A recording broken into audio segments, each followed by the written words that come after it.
Welcome to Brandon Hall Group's HCMx Radio, the only podcast in the HCM arena that weaves current market research, HR technology, and industry leaders into each episode. Our HCMx Radio host is our Chief Operating Officer and Principal HCM Analyst, Rachel Cook. Hi, this is Rachel Cook. I'm the COO and the host of Brandon Hall Group's HCMx podcast. Thank you everyone for listening in. I'm looking forward to our episode today with Mark Atkinson, the Chief Executive Officer from Mursion, and Dave Wentworth, our Principal Learning Analyst at Brandon Hall Group. Welcome, Mark, and welcome, Dave. Thank you for having me. Yeah, nice to be here. And today we're going to be talking about what we're all experiencing and some of the work that you're doing at Mursion around helping your clients that are, that we're all experiencing and going through these difficult times during COVID-19, and also the social or diversity and equality and inclusion research that you've done, and we as well at Brandon Hall Group. So I wanted to start with Mark. Can you share a little bit about some of the work that you're doing and some of the examples that some of your clients are experiencing and how you're helping them with today's environment? Sure. So Mursion's primary purpose is to create a spontaneous live simulation platform where managers and frontline workers can practice really challenging conversations that they have at work.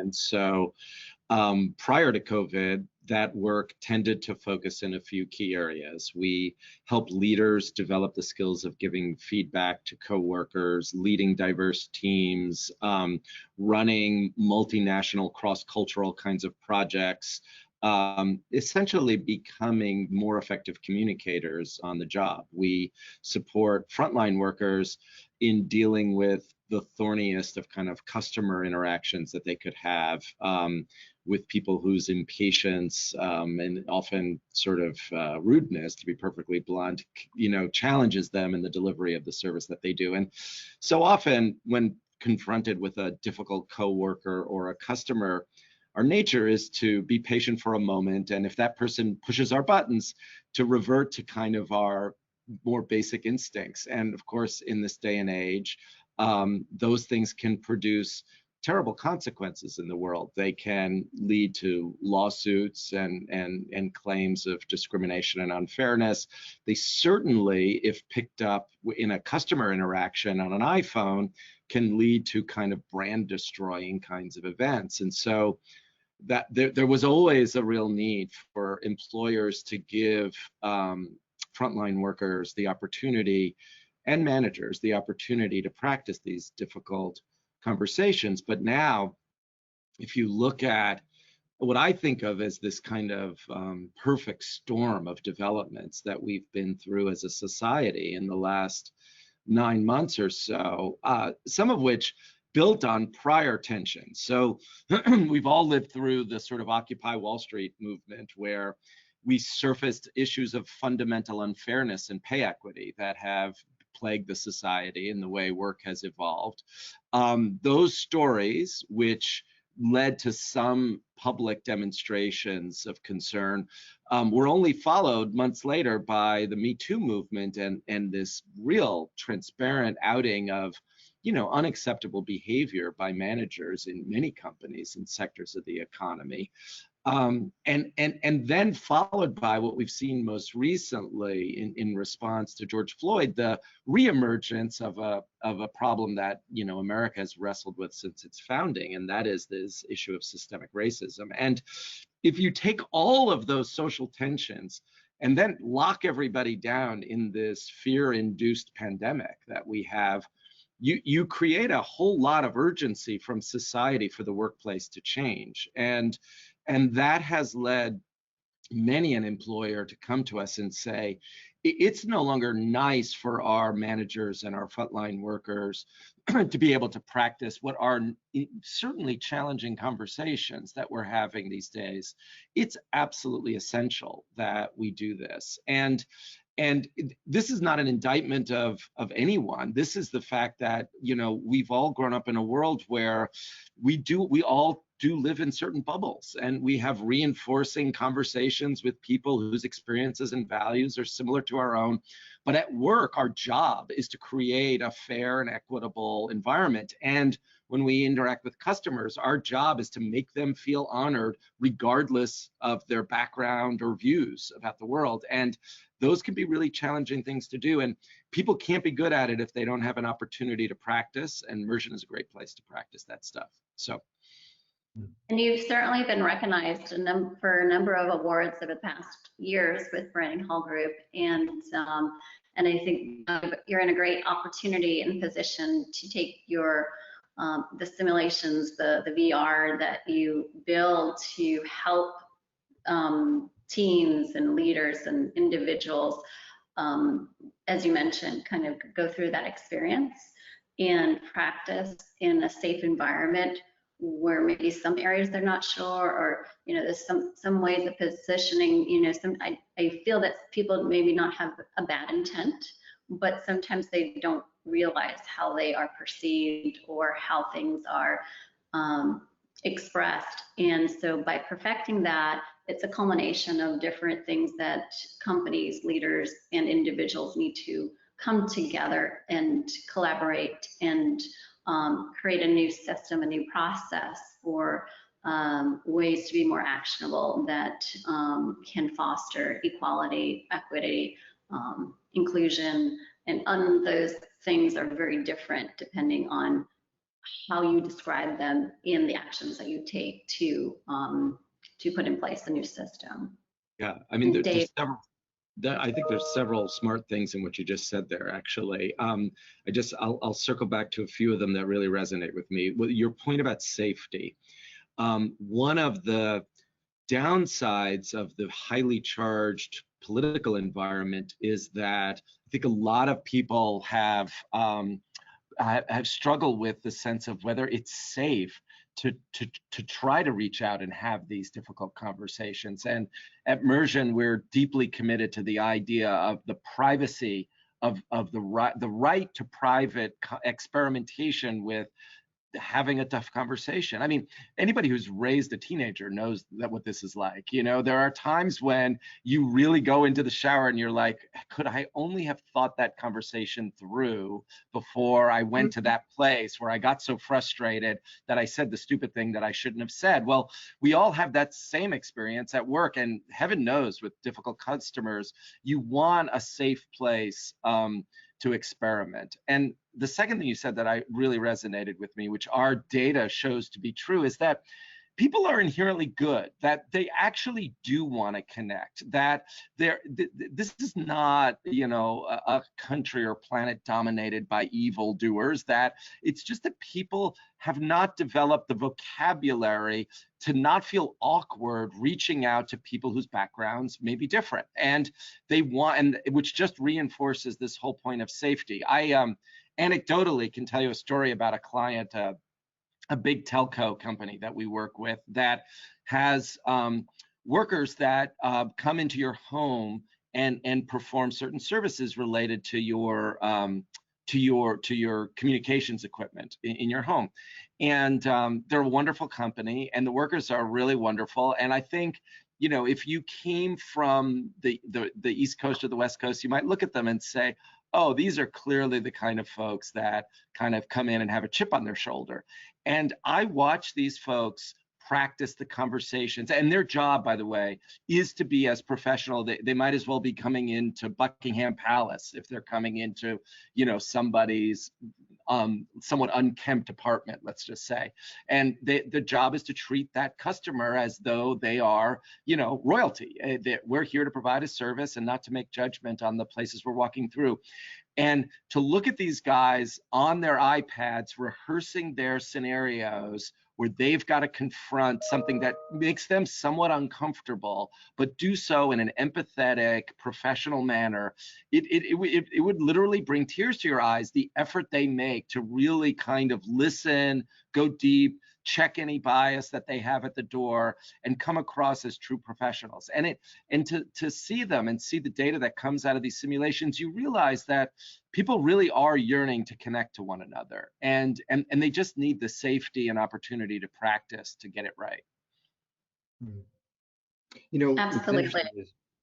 it makes me think of when a lot of organizations think about sort of immersive technologies and VR and what roles it play, and they're just sort of getting their feet wet with it. One thing that I've come across is an acronym for to think when would this type of technology make sense to use, and the acronym is DICE. And so the first one is if the real life training would be dangerous. If it would be impossible, like if you wanted to create a scenario where someone was on another planet just to create some sort of game, it would be impossible. The fourth one is E, if it's too expensive, but I'll go back to the third one, which is C, which is counterproductive. And this is one I think where this is really hitting its stride, because most people think of immersive technologies and they're thinking of these sort of grand, dangerous, hazardous material training, that sort of thing. But to replicate this training that could be counterproductive if you had people doing it in real time at their job, difficult conversations. You don't want someone to learn how to talk to a customer in real time, because that's counterproductive. Similarly, internally, difficult conversations with employees, manager to subordinate or what have you, you don't want those to play out in real time as people learn how to do that. So giving them a safe environment that does its best to recreate the environment and the feeling of doing it in real time. That's when these technologies really shine. And I think we're seeing a lot of that, which previously, when you think of these technologies, people think, oh, well, this is too mundane for that. I don't need this crazy technology. But the reality is this is where it's really come to bear, that it makes sense to help people work through things, this sort of on-the-job training without actually having the consequences of being on the job. I totally agree. I think you said that very well. I think that's exactly right. And if you think about, take the HR context, that one mistake that would be, that one mistake you could make can cost your company hundreds of thousands, millions of dollars in litigation costs. And in today's world, society is speaking. Like, people, especially young people, have just had it with a set of values that they associate with the early 20th century. They want to move on. I think they've been raised in environments where they expect people to be treated and recognized as equals. They expect fairness. They just don't understand this kind of legacy throwback culture that feels like Mad Men is still playing out. It's not on TV, it's in the workplace. And they won't put up with it, and they'll just move out. I mean, they will move their labor and their consumer dollars elsewhere. So these are not just litigation risks.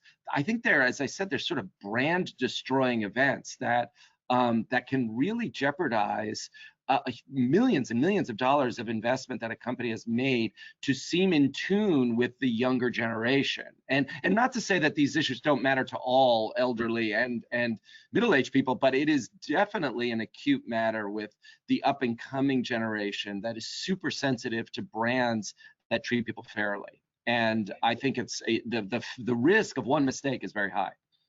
Yeah, it's so funny. Oh, I'm sorry, Rachel. I was just going to say it's such a parallel to the technology discussion that always goes on. Whenever people talk about millennials in the workforce and now Z's coming into the workforce, they're always thinking of it from a technological standpoint. Well, we have to adapt technology because this is what they're born into. This is how they're used to everything working. And so companies are starting to wrap their heads around, we need to be able to deliver that type of experience as a user of technology. But they're not having that conversation that you're discussing of what's the cultural environment of the organization as we bring this new workforce in. So I think you're right. There's a sort of a conversation to be had there. Great. Go ahead, Rachel. And there's always a new generation into the workplace. So again, it goes back to having an understanding of each other and our differences, and be able to embrace those differences and to be able to continuously learn. Because I do think newer generations still have to understand older generations. And I think we need to figure out that common language where we can come together and appreciate and learn from each other. Because I've heard often that those that are more experienced in the workplace, they learn so much from some of the newer generations coming in because of their new ways of looking at things, new ideas, innovative ways of executing and creating, and newer generations coming in the workplace obviously learn from those that have 10, 20, 30 years of experience. So we have to remember that we can't entirely disregard things that have that have been in place that may be still somewhat applicable and appropriate, and figuring out how do we share and how do we collaborate. And I want to go back to a point you were making about culture in society and systemic racism, and your virtual reality and simulations have programs that that offer insights around emotional intelligence. Can you expand on what that looks like? Yeah, I can. So the underlying science of what we do, it comes out of applied behavioral psychology, and it is the notion, it's a little bit, when you're, again, I keep going back to children and the raising of children as a metaphor, but we teach our kids to make eye contact. We teach them when they talk to somebody, we teach them to allow turn taking and conversation. And when they're little kids in preschool and elementary school, they learn that, yes, they should raise their hand, but sometimes the appropriate thing to do is to build on the conversation that the person to their left started, and not simply raise their hand to hear the sound of their own voice. If you fast forward for what makes for good working teams, these are some of the same skills that drive good meetings, good creative initiatives, good project-based development in an organization. So when I pull my team together, some people may be the extroverts who love to hear the sound of their own voice. Some of the most brilliant people may be much more internal, introverted, have great ideas. But if I, as a leader, don't go to the extra step to draw them out and get their ideas on the table, they don't feel heard, and the project suffers as a result. So our software focuses on a skill that we call tracking. And in a way, you would see it playing out right now as you and David and I are having a conversation. You've asked me a question. My job is to persuade you in a sense that I know a good answer to that question. But I'm also here to be listening to your reactions, watching your facial expressions and your eye contact to see, am I being clear? Am I annoying? Is there something about my manner that is off-putting that causes you to either be confused or disinterested? We call it tracking. Am I tracking to how you're reacting in the moment to feel like, my goal has been met, that I'm going to actually persuade you that I know what I'm talking about? And obviously, in a workplace setting, I have a more ambitious goal than that. But tracking is really critical. So we record simulations. And what we do is our software is tracking how the avatar felt engaged by you, the learner, as you were trying to persuade me of whatever it was the simulation was about. Let's say giving me feedback as a member of your team. It was a one-on-one conversation, and you had to give me some pretty blunt feedback on how I come across, and the goal was to get me to think about that. And so you've been both politely but professionally kind of engaging me in that conversation and dealing with my emotional highs and lows. So I'm gonna, at some point, kind of my body language is gonna get a little huffy because I react adversely at first, and you've got to calm me down and see if I open up and sort of problem solve with you, right? That's a classic simulation that we do. And your job is to push, but to know when you're pushing so far that you're closing me down and I'm not receiving the feedback. So that tracking skill, we're measuring how the avatar responds to you. And in a way, the readout on the video looks a lot like what you see in the presidential debates when there's like a focus group in the other room reacting to the candidates, and they have a little joystick saying, I like what she's saying, I don't like what she's saying, that kind of readout that has a sort of sine curve that goes over the video. That tells you when the avatars felt like you were really tracking to them. We then ask you to come back and track yourself and say, as you look at the recording, when did you think you were dealing, really getting your point across and effectively communicating? And the lines will overlap for the most part, but there'll be these moments in time where you thought you were really nailing it, and the avatars are like, I was either so confused or so angry I couldn't hear a word he or she said, right? That moment, we produce all sorts of analytics about maybe you were talking really fast. This is one of my pet peeves that I do a lot. It's maybe your voice got so loud that you were offending the person. Maybe you just didn't let Dave get a word in edgewise when he was trying to come in and, you know, and say something at the moment. You just are not aware. We do these things sort of, you know, we forget what we learned in nursery school, basically. And that is what alienates people. And those analytics help us practice to get better, to take turns, listen, de-escalate, this kind of skills that we think are critical to folks. And I find when individuals are really passionate also about a topic or their point of view, it's harder at times, even seasoned leaders, to really kind of reflect on how they're being perceived in that moment. So it takes time and practice for them to, and I think the better leaders that can do this and that are more self-aware of how they're coming across, they can then temper it if they see the reaction, or if they see, you know, that it's not resonating, or they're not really getting the point across. Or because at the end of the day, in an organization, you don't want to alienate people, but you're dealing with many different personalities, many different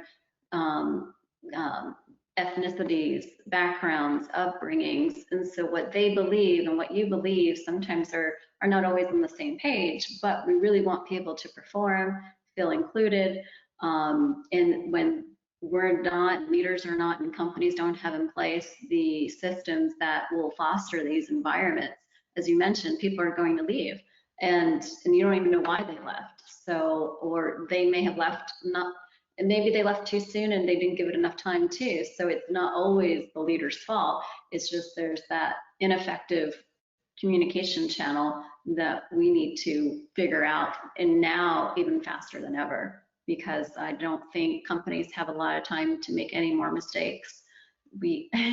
Some companies are barely surviving based on, you know, the COVID circumstances and everything that's happening right now. So Dave, what else are you seeing from our research? We've been doing a lot of COVID, and we currently have our diversity and inclusion survey that's open.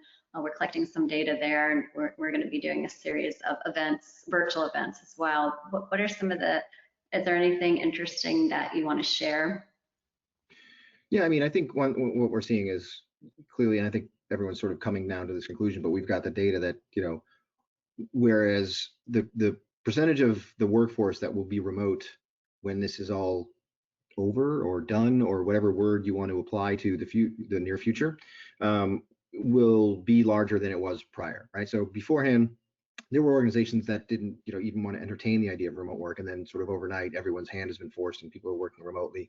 Now, people clearly will come back into offices, but what will happen is it won't go back down to the levels where it was before. So there's going to be a whole new need for, from an L&D standpoint, from an organizational standpoint, just connectivity, engagement, from a technology standpoint. How do we do this? Because as you were talking about, and Mark was mentioning, you know, that idea of, you know, we forget about the idea that if everyone's working in an office, it's inherent that people are engaged with one another because you're there, and there's just sort of this sense that comes with it. And then you take that out and you put everyone in their office, and even though they have all the same applications on their desktop that they would have, and a nice monitor and a great chair, and they have all that, the feeling of being there with their coworkers is gone, and that connectivity, we have to think about that engagement and how we build on that. So that's one thing that we're definitely seeing companies be aware of. But I think another thing that's relative to what we were talking about earlier, especially, you know, Mark, you're talking about what, you know, the feelings and the things that people are going through. We asked about what's the most important leadership behavior that's being demonstrated right now through this process. And the number one thing was kindness, patience, and genuine interest and curiosity about the well-being of others. And I thought that was interesting, that it was something like that as a leadership quality, rather than, you know, took command and is steering the ship and what have you. It's more about, you know, hey, let's make sure everybody's okay, like literally okay, you know, keeping an eye on everyone's health and making sure everyone's all right. And then, you know, hey, you still feel connected? You feel like we're all doing the right thing? And I think that it's great to see that. In fact, one of the other ones at the top of the list was is empathy, listening, and understanding others. So I mean, there's a huge focus where obviously there was before, and Rachel knows this quite well with our leadership and our D&I stuff, that stuff's always important. It always comes up on the list of this is what we need from leaders. But now this is the time. This is where this should be. It's not about it'd be nice to have, and it's something we want to imbue and do in our leadership development program. These are the moments that these characteristics are required. It doesn't matter how good you are at this one technical discipline. It's about this bigger stuff, and this is how you get from one side to the other. So I think that's really important. That's interesting.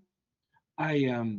We had one of the top tech firms you would know very well as being true innovators reach out to us, sort of a senior VP level person on the operational side, and he wanted to do this kind of simulation training because he told the story. I was off at one of our remote locations, which would be the bigger than us, obviously a giant operation they have in another city outside the Bay Area, and he said I came back and was debriefing the managers. Managers have roughly 8 direct reports, and I was saying, so tell me about your team.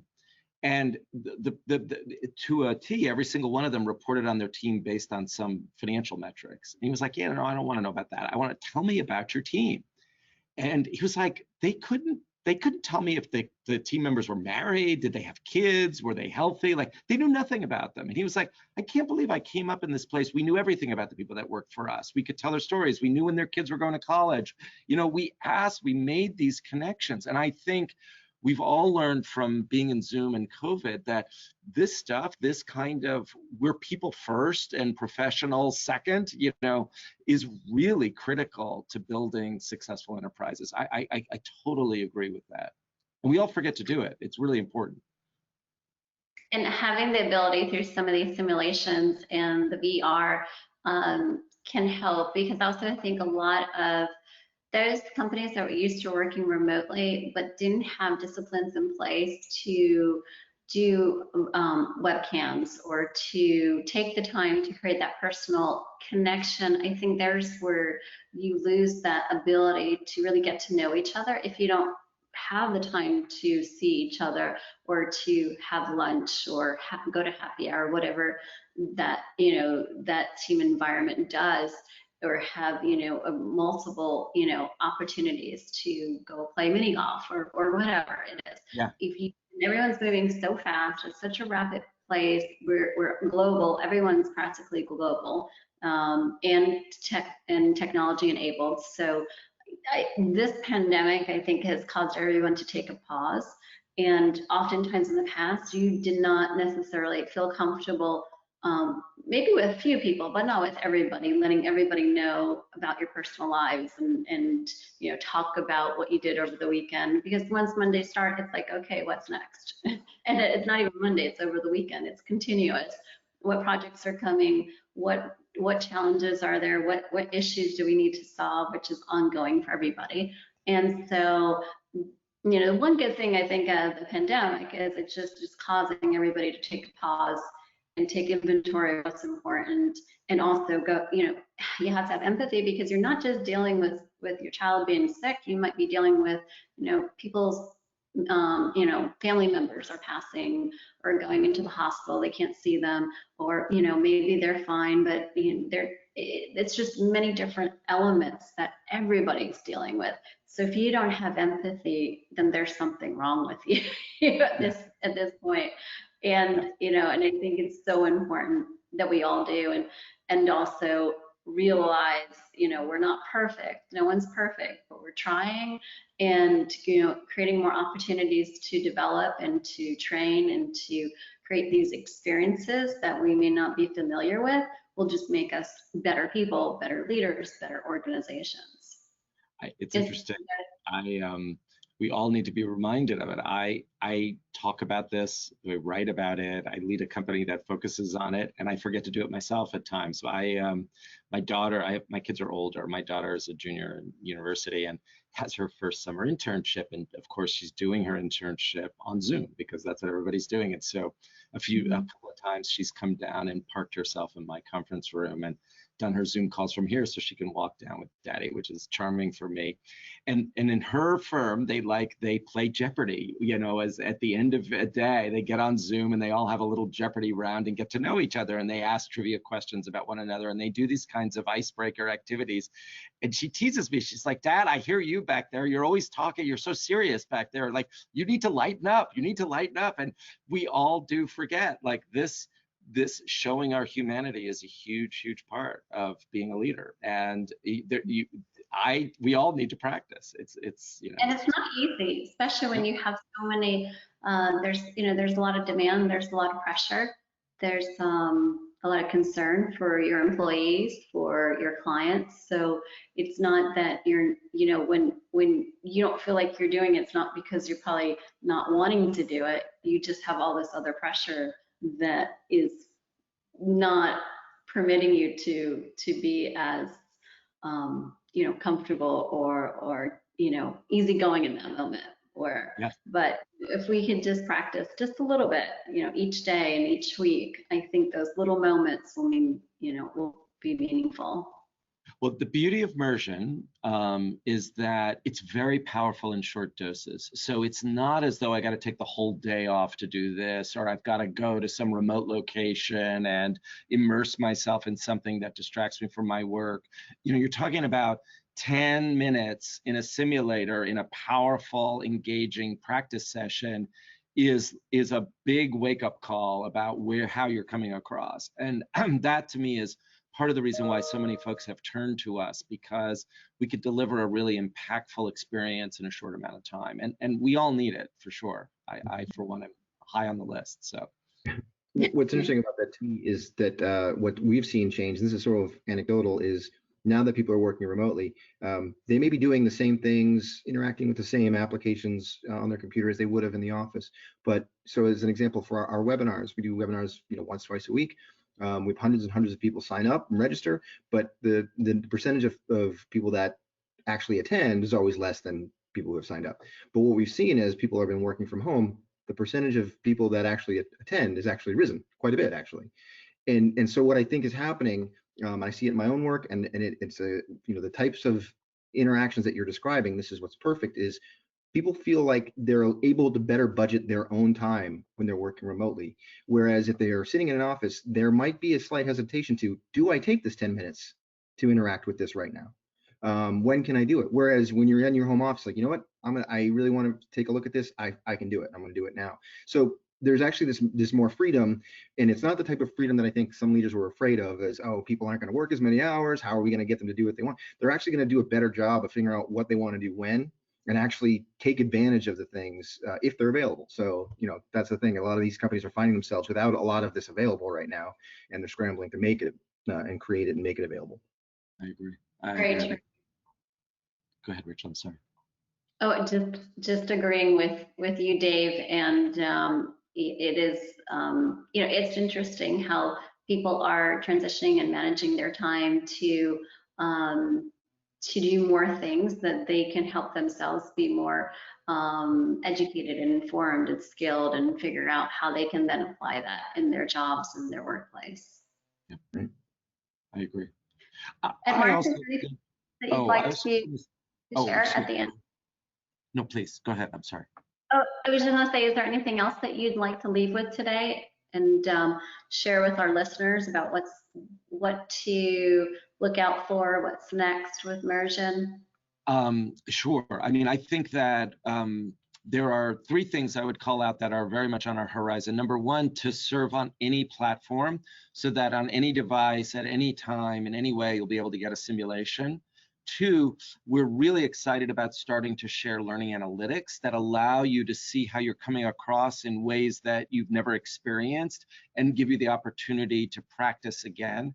And three, I think the technology is emerging to the point where the avatars in both their visual profile and their vocal profile are so realistic that you will think you are having the conversation with the coworker or customer that pushes your buttons in a way that is quite powerful without creeping you out the way some of the former virtual reality things had that kind of creep out feature. So we're making it more powerful, more analytical, and more convenient, and look forward to sharing it with all of your listeners. That's great. I'm wondering if we could do another podcast and have an avatar join us. I'd love to do that. Absolutely love to do that. In fact, the avatar version of me is much better than the real version. So no, we want you and your avatar next time. All right, let's work on that one. Thank you both very much. It's been a real pleasure. Thanks for all the great work you're doing. Stay healthy, stay safe. Thanks, Dave. Thanks. Do this Thank part. Thanks, Dave. Take care. Bye-bye. Bye for now.